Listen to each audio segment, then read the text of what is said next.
Bom, a aula aqui está sendo gravada, é a nossa aula de risco, gesto e marca. Hoje é dia 18 de fevereiro de 2022. A gente vai falar hoje aqui sobre essa noção, né, de perspectiva tonal ou perspectiva atmosférica, como eu já encontrei também em literatura por aí, né? E como eu falei, talvez, né, esse termo perspectiva não seja muito adequado, porque ele está muito associado a essa lógica matemática que a gente pensa, né, que a gente construiu essa ideia, né, da construção matemática e geométrica do espaço. Mas tudo bem, de qualquer maneira, ele serve, né, para nos ajudar no sentido de que ele vai explicar para a gente essa representação da profundidade, que é o que a gente faz fundamentalmente com o uso da perspectiva. Né? Então, é isso que eu comentei, eu já encontrei, né, esses dois termos, como perspectiva tonal ou perspectiva atmosférica. Então, diferente dessa perspectiva que a gente desenvolveu, né, antes, essa perspectiva matemática, linear, né, aritmética, geométrica, né, para usar vários termos para a gente incorporar aqui no nosso vocabulário, ela é estruturada a partir de linha, né, essa ideia, assim, então são linhas que a gente organiza, linhas retas, né, muitas pessoas até se sentiram mais confortáveis ali com uma régua mesmo para garantir isso. Essa ideia de perspectiva, essa noção, né, de profundidade dada por essa outra forma que a gente vai ver, ele é feito de outras maneiras, que não, né, por essa forma que a gente construiu antes. Esse efeito de profundidade, ele é feito por meio, precisamente, das variações de tonalidades que a gente usa no nosso desenho, que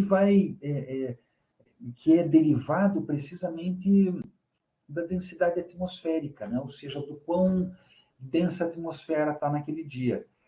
Se a gente está naquele dia super ensolarado, assim, que passou um vento, assim, choveu, e aí levou toda a poeira, e aquele dia está super ensolarado, e não tem uma nuvenzinha no céu, e a gente sobe ali numa torre, a gente enxerga longe, assim, com mínimos detalhes e tal, e se a gente está não naquele dia que de repente amanhece aquele nevoeiro, etc., a gente enxerga aqui uma quadra para diante da nossa casa e para ali não enxerga mais nada, né? Está tudo vazio. Então é um pouco essa ideia, né? Entender que a atmosfera ela se coloca entre o objeto e a gente, né? E dependendo da densidade atmosférica, a gente vai enxergar mais ou menos daquilo que está lá para o fundo. E isso pode ser usado conjuntamente, evidentemente, com a perspectiva linear, né? Com essa forma linear de perspectiva. Então, é isso que a gente está conversando. A atmosfera terrestre, como vocês sabem, né? Ela contém partículas, né? O oxigênio, o nitrogênio, né? Tanto que a gente respira, o ar que a gente respira, ele é feito de oxigênio e de nitrogênio, e tantos outros gases que estão aqui, que são mantidos, né, por meio da gravidade, que é o que nos permite viver, né, que é o que nos dá aqui condições de viver, precisamente essa atmosfera, esse conjunto de gases, né, que está em volta aqui né, do planeta. Então, vamos pensar que a condição da luz, né, o que é a luz, o que a gente enxerga as coisas. Né, como vocês devem saber, a gente enxerga as coisas e as cores, né, porque a luz solar ou a luz artificial, ela incide no objeto, esse objeto ele absorve alguma parte dessa luz, reflete a outra parte, né, dessa luz, uma parte do comprimento de onda dessa luz, e vai refletir uma cor. Né? Então, a gente vai enxergar esse objeto, a forma dele e a cor dele, né, dependendo dessa luz que está sendo incidida. Né, ela reflete nesse objeto e ela, ao mesmo tempo também ela se dissipa, né? E a gente capta uma parte dela lá na nossa retina, lá no fundo da nossa retina. Então, primeiro isso, assim, essa ideia de que na medida em que a luz ela se desloca pelo espaço, ela começa a se dissipar. Né? Ela não se dissipa só na nossa direção. Né? A luz foi lá, incidiu no prédio que está adiante, aqui onde eu enxergo, né? E ela refletiu no prédio, veio de novo e está vindo aqui nessa direção. Uma parte dela saiu para os lados, ela não saiu paralela na minha direção. Né? Ela saiu em vários sentidos. E, nesse sentido, uma parte dessa luz já começa a se dissipar e isso afeta essa luminosidade. Na medida em que a gente começa a ter uma luz menos intensa, as cores vão ser menos saturadas, elas vão ser mais pálidas. Né? Se eu tenho um objeto vermelho, um objeto azul, verde, né, aqui na minha frente, é uma coisa, quando esse objeto está lá longe de mim, né, eu já não enxergo mais tão bem as cores. Por exemplo, as pessoas que mergulham, né, quando você mergulha, etc., a pessoa lá, quando faz o mergulho mais raso, enxerga muito mais as cores. Quando a pessoa vai mais lá para o fundo, que a gente tem uma coluna maior de água em cima, né, desse objeto, a gente tem uma quantidade de partículas maiores retendo essa luminosidade, então as pessoas enxergam, né, num mergulho mais profundo, uma quantidade menor de cores. Então, é precisamente isso que afeta essa luminosidade que vai diminuir essa saturação da cor. Vocês já devem ter visto isso lá na disciplina de composição e cor, ou cor e composição, não lembro qual que é a ordem, né? Mas alguma coisa que é esse conceito de saturação, ou seja, se a cor ela é mais intensa, se ela é mais forte, ou se a cor ela é mais pálida, se ela é mais clarinha. Então, essa redução da saturação na cor vai reduzir o contraste naquilo que a gente vê. Né? Em outras palavras, a gente não vai enxergar tanto os detalhes daqueles objetos que estão mais afastados da gente.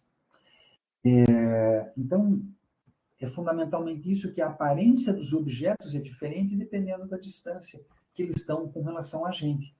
Aquilo que está mais próximo fica mais nítido, as cores ficam mais brilhantes, mais saturadas, tem mais contraste entre os tons, né, entre o escuro e o claro, entre uma cor e outra, né, tudo fica mais contrastante, mais evidente, mais nítido naquilo que está próximo. Né, um maior contraste entre os claros e escuros, e na medida que a gente anda, os objetos que estão no fundo, apresentam uma redução nos detalhes, até porque eles normalmente são menores, mas essa questão da redução dos detalhes no fundo, e aquilo que está em primeiro plano tem um realce maior. Vamos ver como exemplo agora, basicamente a ideia é essa, né? Uma evidência maior no que está aqui na frente, um contraste maior, um detalhe maior naquilo que está na frente, e uma redução desses detalhes naquilo que está no fundo. Então, vamos observar aqui esse desenho do Bosch. Tá bem, a gente, ok, não, mas essa aí não vale porque esse é o tema principal. Ok, o tema principal, ele dá uma evidência maior aqui, a gente já enxerga que é mais escuro, né, que ele trabalha mais as imagens. Mas, por outro lado, vamos comparar, então, aqui essa árvore que está em primeiro plano, né, essa árvore aqui à esquerda, com a árvorezinha, sei lá, essa torrezinha, essas tretas, qualquer, não, vamos comparar aqui mesmo com o próprio morro que está um pouco mais lá para trás, essas arvorezinhas que estão aqui atrás do morro, né, a gente consegue ver. Então, a gente pode até comparar aqui.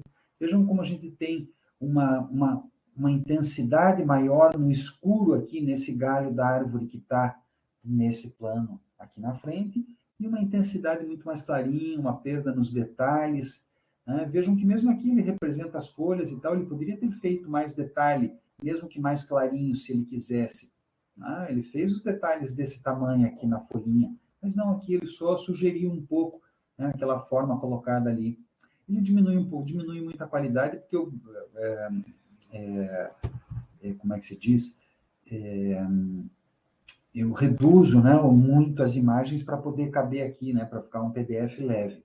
Né? Quem quiser ver isso com mais qualidade, pode pegar essas referências e fazer uma busca. Né? Essas imagens elas estão todas na internet e tal. Mas só para a gente ter o exemplo aqui, eu acho que vocês estão conseguindo perceber essa diferença, então, essa diferença de tonalidade aqui, nisso que está aqui no primeiro plano. Essa árvorezinha aqui dobrada, a gente vê como o escuro aqui é muito mais escuro, né? E ele vai contrastar necessariamente com esses claros que estão aqui juntos dele. O próprio objeto aqui, a árvore homem ali, que ele constrói e tal, a galerinha dentro, etc. Mas quando a gente pega isso que está arquado com relação a esse plano, com relação a esse conjunto de objetos, e começa por esse morro aqui à esquerda, esse outro morrinho à direita, e esses elementos lá que se constituem, né, como esse campo aqui do horizonte, eles têm uma saturação muito menor, uma redução nos contrastes, né, uma redução dos detalhes, um pouco por aí. Esse outro aqui, ó, também. Vejam como que o Dürer faz. Aqui, ó, esses elementos que estão no primeiro, isso aqui muito provavelmente eram estudos que eles faziam, né? Não era obra finalizada naquela ideia, né? Naquele momento o desenho ele servia como, né? Muito mais como um estudo para uma pintura, né? Ou para uma gravura, seja lá como fosse, para alguma outra imagem.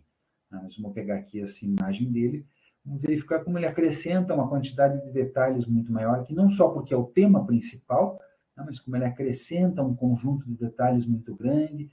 Esse preto aqui é muito mais preto aqui na frente, né? Nesses elementos que estão colocados aqui, e como lá no fundo tudo começa a perder um pouco a importância dos detalhes, as linhas são mais simplificadas, né? Percebam aqui como que ele dá essas soluções de textura né? do final do telhado, né? Essas texturas de telhados mesmo são com linhas mais fracas e mais sutis, comparando com essas linhas aqui de primeiro plano, que tem uma força maior no tom do preto. Esse outro aqui do Dirra também. Vejam aqui os detalhes que são colocados. E agora aqui uma coisa interessante, como ele faz essa, não só acrescenta um preto com uma tonalidade mais forte, com um detalhamento maior, né, desses elementos que estão aqui na frente, como a gente começa a ter esse contraste entre essa justaposição de áreas de escuro e claro, né? Percebam que ele tem um escuro aqui junto do braço, que ele está do lado de uma área clara aqui no peito dela. E a mesma coisa aqui, esses contrastes, uma área branca, muito branca, no meio desses pretos todos aqui. E aquilo que está no fundo, né, consequentemente, já começa a perder toda aquela importância. Claro que está branco, mas não tem o contraste com essas áreas de escuro, como a gente tem aqui nesse primeiro plano, e como são detalhes que ele coloca lá, né, para sugerir algumas sugestões de forma, para sugerir essa profundidade, né, para sugerir esses elementos situados mais ao fundo. Eu acho muito interessante essa abordagem da sugestão, né? Sim, precisamente. Isso que você coloca é legal, Lucas, porque a gente não precisa ter todos os detalhes para reconhecer um elemento. A galera às vezes fica preocupada que eu preciso fazer realista e tal, e eu tenho que colocar cada detalhezinho que eu estou enxergando. E não necessariamente. Se eu pegar uma tomada que tem duas bolinhas e um risquinho na horizontal embaixo, a gente vai ver uma figura, um rosto ali. Então a gente pode sugerir essa coisa, né? Sugerir algum elemento. Eu não preciso ter detalhes para saber que aqui é uma árvore. Não, eu não preciso enxergar os detalhes dessa árvore, porque eu sei que a árvore está acima. Né? Pela minha percepção, as árvores elas estão acima do muro, né? Elas têm esse formato, né? Com curvas que vai organizar os tufos lá dos galhos. Então é precisamente isso, e é bem colocado, Lucas. Essa sugestão das coisas, elas resolvem visualmente para a É. gente. E fica harmônico também, né? Porque não há essa competição do que chamar mais atenção, né? Tipo, Exatamente, exatamente. E é mais coerente com o que a gente enxerga de fato, porque a nossa visão também é seletiva. A gente acha que a gente enxerga tudo assim, no foco, quem não, né? Pelo menos que não tem, não precisa usar óculos como eu, a gente acha que a gente enxerga tudo no foco, porque cada hora que a gente olha para uma coisa, a gente enxerga direitinho. Mas a verdade é que a nossa visão é seletiva, a gente só enxerga um pedacinho, assim, um trechinho da nossa visão com precisão. O resto vai virando um borrão, aquilo que está na periferia do nosso olhar, né? Eu estou olhando aqui para o meu computador agora, a minha garrafa aqui do lado, ela já virou um borrão azul aqui, assim, meio manchado, assim, na periferia da minha visão. entra até um pouco daquilo que a gente conversou em aula, né? Que, tipo, você só vai aprender como uma coisa é depois que você desenhar ela, né? Tipo, não é nem você, tipo, só olhando para ela, você tem que desenhar para tentar entender. Ah, eu acho bem legal isso. Muito bom, perfeito, bem colocado isso. Eu desenhar, eu treinar, você olhar para ela com a tua mão, né? Com o teu gesto, é o teu gesto olhar para aquele objeto. Né? Eu quero, né? Como é que a gente tinha, assim, quando era pequeno, assim, que a gente queria ver as coisas, pedir para minha mãe, assim, deixa eu ver, se ela mostrava, assim, não, não, deixa eu tocar assim, não, não, é só ver mesmo. Tinha uma coisa que não era para criança mexer, né? É um pouco isso. Não, é ver com a mão, é isso que a gente tem que fazer, a gente tem que ver com a mão, tem que botar ele ali assim, enxergar, olha esse detalhe aqui que eu não tinha pensado até agora e tal. Muito bem. E essa questão da sugestão. Esse aqui do Hegel, essa paisagem dele, ela é bem evidente isso. Vejam como essa árvore aqui no primeiro, esse arbusto, né, aqui no primeiro plano, tem essa intensidade, as linhas são mais grossas, elas são mais firmes, mais marcadas. Vejam aqui como ele tem linhas realmente grossas, né, com uma espessura muito maior, uma justaposição maiores de linhas, criando áreas, né, de preto mais forte, e tudo aquilo que começa a ir lá para o fundo, né, do valezinho aqui e tal, ele até tem as casinhas lá, coloca lá uma casinha e tal, não precisa de perspectiva para desenhar essa casinha. Quer dizer, até está usando uma perspectiva, mas não precisa de ponto de fuga para colocar esses troços aqui. A gente vai colocando essas casinhas, diminuindo, reduzindo os detalhes daquilo, né, mesmo do campo, do horizonte. Então, percebam essa, agora que a gente afasta, né, fica mais claro, não só a árvore, como essa primeira, né, esse primeiro plano aqui. Vejam, essas toceiras que tem aqui toceira não, esses caminhos que tem, né, entre o campo aqui, entre os campos de agricultura, essas arvorezinhas colocadas, né, como elas são muito mais intensas, o escuro delas, do que esses lá no fundo, né, do que essa área aqui no fundo. E como aqui no fundo, por sua vez, ele preenche muito mais a área no sentido de reduzir os brancos, né? Então, também ele joga nesse sentido, assim, ele reduz os brancos também lá no fundo, no sentido de que ele preenche muito mais. Então, não só o preto não é tão preto e tão intenso, como o branco também é um pouco menos intenso, né? Porque se a gente contrastar aqui com essa justaposição de áreas escuras com claras, aqui nesse primeiro plano. Esse outro aqui do Bruegel também, né? Vejam que está aqui no primeiro plano, e vejam que ele até, ó, percebam que ele, inclusive, ele faz coloca umas áreas de aguada aqui né, nesse primeiro plano aqui, que ele preenche um pouco, né, com um cinza aqui assim, né, com um sépiazinho, mas os detalhes dos elementos que a gente tem aqui na frente. Vamos pegar essa árvore aqui, a intensidade do preto que a gente tem nessa árvore, nessas figuras aqui junto dessa casa, os detalhes que a gente tem aqui, e conforme isso vai ficando mais para trás, ele vai deixando tudo isso mais pálido, mais claro, né? Suponho que vocês estão conseguindo perceber isso, né? Vejam essa árvore aqui à esquerda, como ela é muito mais detalhada do que essas lá do fundo, como a gente enxerga aqui, né? Ele constrói muito mais como textura isso aqui do fundo.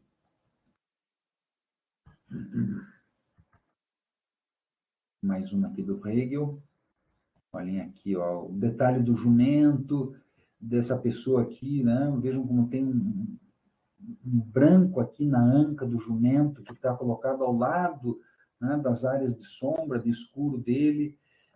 Vamos comparar essas duas árvores aqui que a gente tem no primeiro plano, né, nesse plano aqui um pouco mais avançado, com essa árvore que a gente tem aqui, né? A diferença entre o escuro aqui na frente e essa linhazinha, né? Os detalhes são menos claros e são menos evidentes, são menos nítidos, e as cores são mais simples aqui naquilo que está recuado. Mesmo nesses animais aqui, ó, se vocês observarem, percebam que esse aqui que está na frente é o mesmo, ó, sei lá, a vaca ou boi, né? A gente tem um aqui e o outro ali. Né? Vejam como ele dá um tratamento um pouco mais resolvido, e as linhas são muito mais escuras nesse aqui da frente, né, que está aqui do lado desse cara, do que esse outro que está um pouco mais lá ao fundo, certo? A mesma coisa aqui, né, nessa árvore frontal aqui, vejam como ele até preenche aqui esse, né, com esfumado, ou sei lá, né, esse escuro aqui na frente. Mas esse outro aqui também, né, percebam a preguiça do Hegel. Já de cara a gente vê esses elementos que estão de primeiro plano e aquilo tudo que está lá. E vamos perceber que ele criou, inclusive, uma graduação, né? A gente tem todo um conjunto de escuros e claros, aqui é uma alegoria da preguiça, né? Então, são representações da preguiça. Mas vamos comparar entre o escuro e claro, essa distinção de tons que a gente tem nesse elemento aqui à esquerda, essa primeira casinha que a gente tem, com essa segunda casinha aqui, com essa terceira lá, que é um relógio, ou sei lá o quê, né? Um relógio. Né? Então, percebam como a gente tem uma força de tom maior aqui, né? Mais intensa nesse primeiro elemento aqui, um pouco menos nesse segundo e um pouco menos ainda naquele terceiro. Conseguem perceber isso, né? Aqui a mesma coisa, ó, uma confusão de gente, etc, etc, etc, mas vamos ver aqui, ó, como ele coloca esses, o que é esse aqui? Acho que é a caridade, isso mesmo. É a caridade, a galera ali fazendo a caridade. Mas vamos comparar, então, essas pessoas que estão aqui nesse, né, nesse primeiro plano, com o segundo plano um pouco menos forte, com aquele fundo lá mais desaparecendo ainda, né? Aqui a galera fazendo, trabalhando dentro da casa, etc. Mas vamos ver que a gente tem um escuro e um claro colocado aqui, a mesma coisa, os tons mais escuros. Né? Na medida em que a gente vai lá para o fundo, esses tons eles vão deixando de ser tão escuros, e quando a gente chega lá no fundão mesmo, a gente vê que tem dois carinhas lá carregando alguma coisa, etc. E esse escurinho aqui, o cinzinha bem pálido e tal.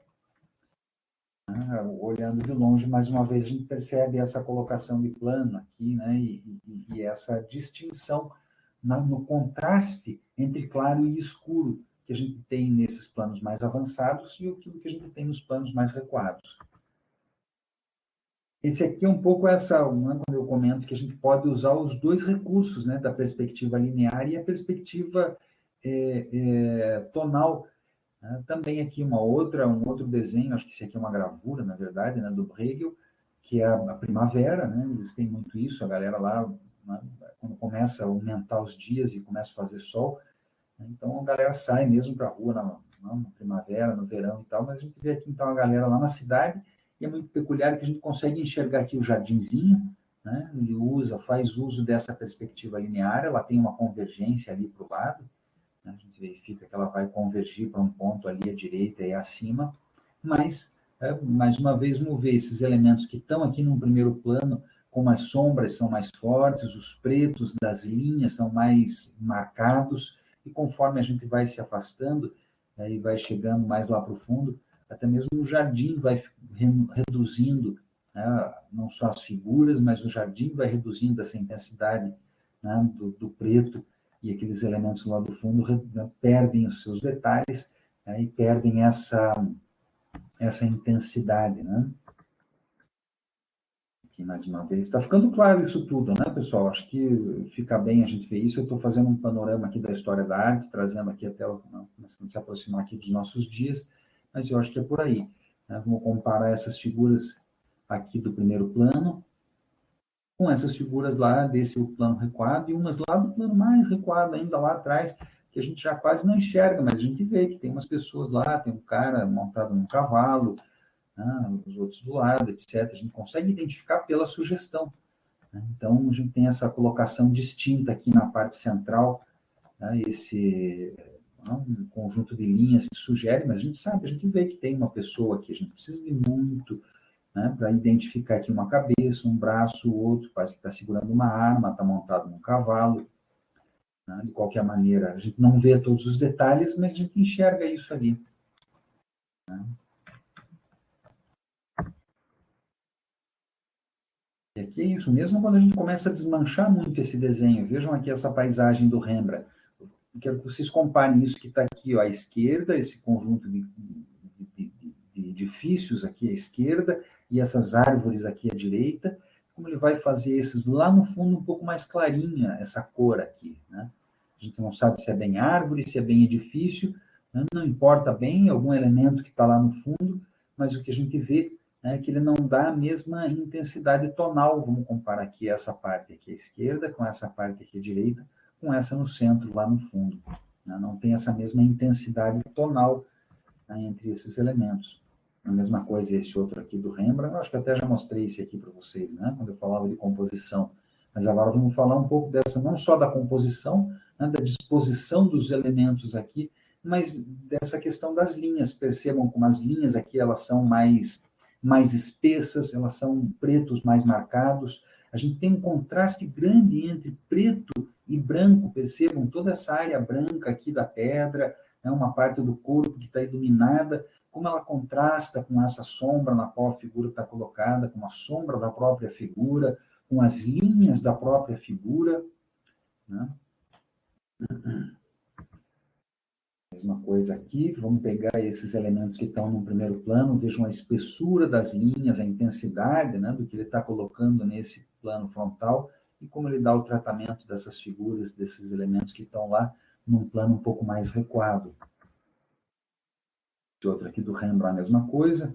Ele vai fazendo um jogo aqui até de degrau. A gente pega esse aqui que está mais escuro e mais evidente. E vejam que não é só uma questão de que tudo é mais escuro na frente, mas os contrastes são mais evidentes na frente. Esse é o ponto central. E vejam como ele faz aqui, ó. Um dos pontos mais claros aqui que a gente vê dessa imagem é esse branquinho que está aqui em cima desse preto. A gente tem outros branquinhos aqui também, mas esse céu está inteiro com magoada, aparentemente. A gente tem aqui alguns branquinhos, mas um dos pontos brancos é esse que está aqui, junto, precisamente justaposto, né, ao lado aqui, contíguo a esse preto mais intenso. E aí a gente vai ter, conforme os elementos vão ficando mais recuados, a gente vai ter não só um preto menos intenso, como um branco menos branco. Não, o branco não vai ser tão branco quanto esses que estão aqui justapostos. Ou seja, o contraste desse primeiro plano aqui é muito maior do que o contraste naquele último plano.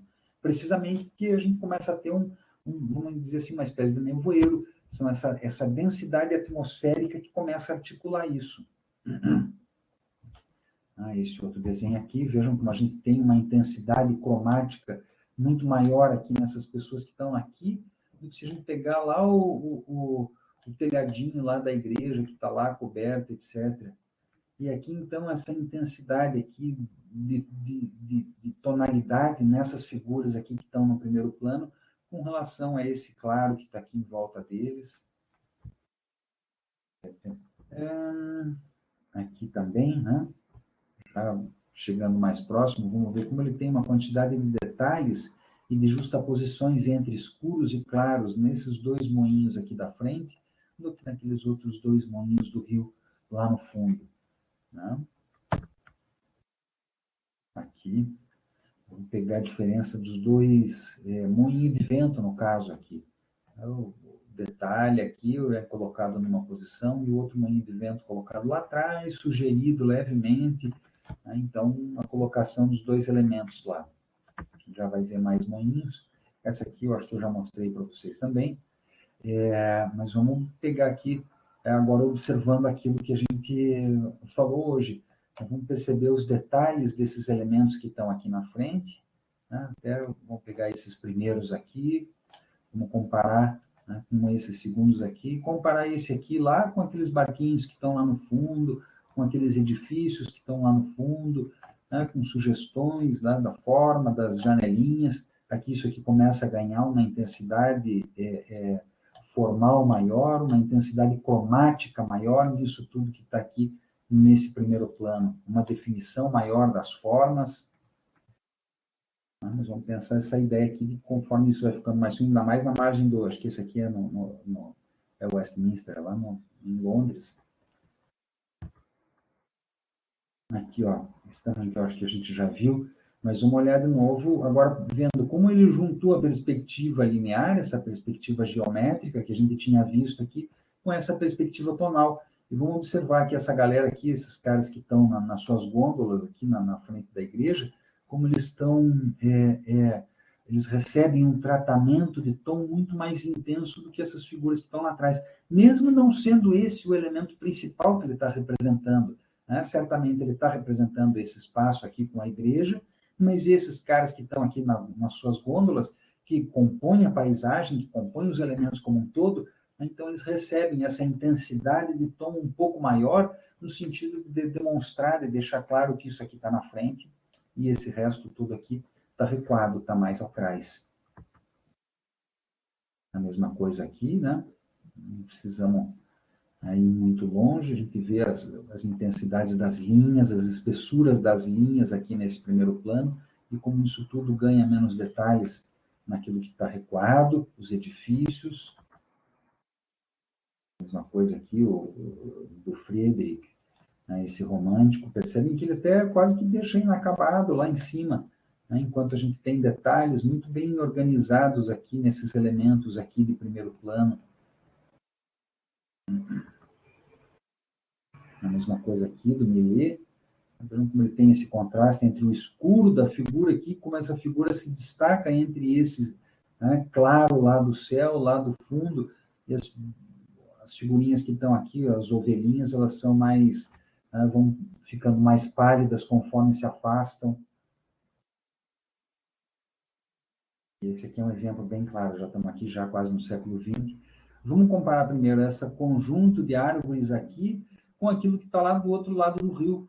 Vejam como a gente tem uma intensidade cromática aqui e uma outra intensidade cromática. E vamos reparar também como a gente tem uma intensidade cromática nessas árvores que estão aqui na frente e como ela se diferencia dessas que estão lá no fundo. E a mesma coisa aqui lá do outro lado do rio, essa parte do bosque tem uma intensidade e aquilo que está lá no fundo tem outra intensidade. Então, vamos aproximar aqui para a gente ficar, né, ver isso muito claro.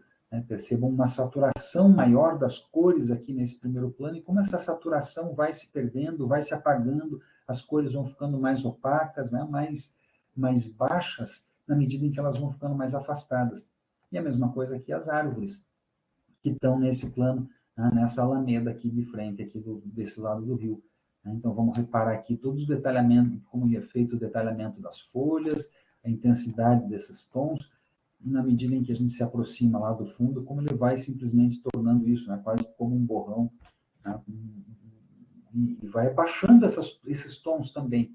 Né, ele vai acrescentando branco, vai diminuindo essa saturação das cores conforme, né, ela vai se afastando do observador. Aqui é a mesma coisa.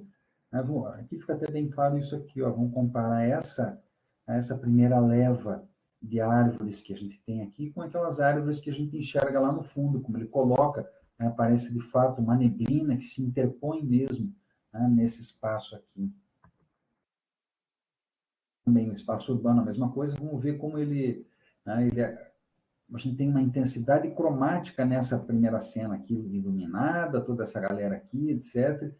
Esses edifícios têm uma solução formal e cromática. Quando a gente vai lá para aqueles que estão lá no fundo, como eles todos ficam meio azuisinhos, né? Está tudo mais ou menos na mesma cor, as formas são mais sugeridas. Aqui a gente vê que tem amarelo, coloca aqui uns tons em amarelo no meio desse azul todo. Esse amarelo se perde lá, ele quase não tem. Quando tem, é bem fraquinho lá do outro lado, certo? Aqui também é bem evidente isso, né? Essa paisagem aí de urbana. Vamos ver como ele tem comparar aqui esses edifícios aqui do lado da rua, e mesmo essas figurinhas aqui. Né? Vamos pegar essa charretezinha primeira que a gente enxerga aqui, e como a gente vai enxergando lá, as charretezinhas vão ficando cada vez mais clarinhas, mais apagadas, né? Só uma ideiazinha de que existe alguma charrete, etc. E a mesma coisa aqui, vamos comparar isso que está aqui nesse nosso primeiro plano, e como ele vai fazendo um apagamento nas formas e nas cores, não só nas árvores, como nos edifícios aqui, entre esse primeiro plano e aquele que está recuado. Estamos quase acabando aqui, né? Só alguns últimos exemplos. Né? Esse aqui, no caso, é bem isso mesmo, né? Tem bem esse espaço, essa ideia, né? de um nevoeiro, né? Que tem esses primeiros elementos aqui no plano, aquilo que está mais recuado, a gente vê um branco mesmo, né? Um lavado quase, e aquilo que está lá no fundo, assim mesmo, passa bem essa ideia de um nevoeiro forte, né? Que a gente já quase não enxerga o que tem lá, é tudo meio esbranquiçado, essas cores completamente pálidas. Essa imagem aqui do Monet também é muito interessante. Vamos comparar, eu gosto muito dessa daqui. Vejam as soluções, né, desses edifícios, não só os barcos, a perspectiva. Eu não diria isso, assim, eu não gosto de generalizações, Elisa. De dizer, tal coisa usa assim, tal coisa usa assado, muito menos no sentido de estilo.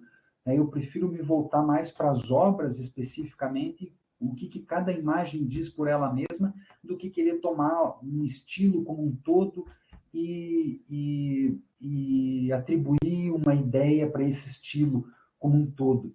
Né? Porque essa ideia de tratar estilos, ela, ela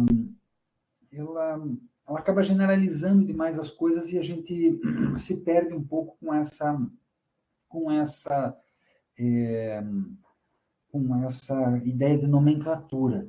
E eu acho que, mais do que dizer que eles utilizavam, né, como prática a perspectiva tonal, a gente pode entender que eu acho que seria mais lógico a gente colocar meio que o contrário, que eles produziam as imagens de uma determinada maneira e a nossa percepção, a nossa organização de querer categorizar as coisas identificou esse tipo de característica, de um modo geral, na obra dos impressionistas.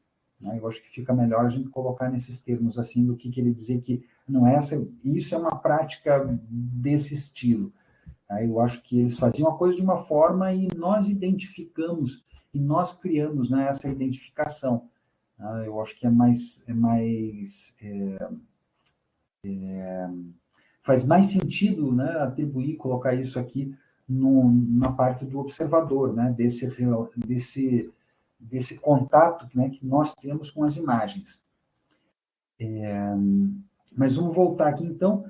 Primeiro, os barcos, é evidente que a gente tem essa força cromática aqui nesses barcos que estão no primeiro plano com relação a esses outros, mas me chama muito a atenção, precisamente, esses edifícios que ele coloca aqui. Então, vamos perceber que a gente tem não só uma solução formal melhor nesses que estão no primeiro plano com relação àquilo tudo que está recuado, que vai virando basicamente uma mancha, como ele tem esse contraste de cor. A gente tem com muito mais evidência aqui esse azul contrastando com o vermelho, e como ele vai misturando esse azul com o vermelho lá no fundo, e ele vai virando, né, algumas áreas de vermelho, algumas áreas de azul, que dialogam com um pouco o vermelho e o azul do céu, e ao mesmo tempo o vermelho e o azul, né, do rio, né, do canal. Então a gente tem aqui quase que um padrão, né, nesse que está mais afastado, um padrão de vermelho e azul, de manchas vermelhas e azuis, enquanto a gente tem aqui uma colocação muito mais forte, muito mais clara, né, dessas cores sendo colocadas aqui. E aqui, né, eu acho que essa acaba. Não, tem mais uma. Aqui essa fica bem clara, do Van Gogh. Nós vamos pegar cada barquinho aqui, a gente vai ver como esse primeiro, né, tem toda uma força cromática, todos os detalhes, e aí isso tudo vai se reduzindo. Ele até vai escolhendo cores menos fortes. Ele escolhe um barco com um vermelho bem forte, bem evidente, contrasta esse vermelho com o verde daquele que está logo atrás. Depois eles vão virando todos meio azuisinhos, o vermelhinho vai virando um detalhezinho, o amarelinho também. E conforme a gente vai indo mais para adiante, né, eles até são meio semelhantes, mas como eles vão ficando apagados, perdem os detalhes, reduzem os tons. Aqui mais uma de moinho, né, só para a gente ter esse exemplo aqui, mais um exemplo. Esse do Van Gogh, vejam como ele dá esse tratamento formal, cromático e tonal, né, para esse elemento aqui né, que está num plano avançado, como ele faz lá. Ele até poderia, se ele quisesse, fazer os detalhezinhos melhores desse que está lá recuado, mas não, ele sugere alguns detalhes e sugere esse elemento. Né? Então a gente vê que tem alguma coisa apagando esse lado fundo. E é isso. Agora nem sei qual que eu deixo, eu gosto muito desse. Então tá bem, eu vou encerrar aqui a gravação. Alguma questão, pessoal?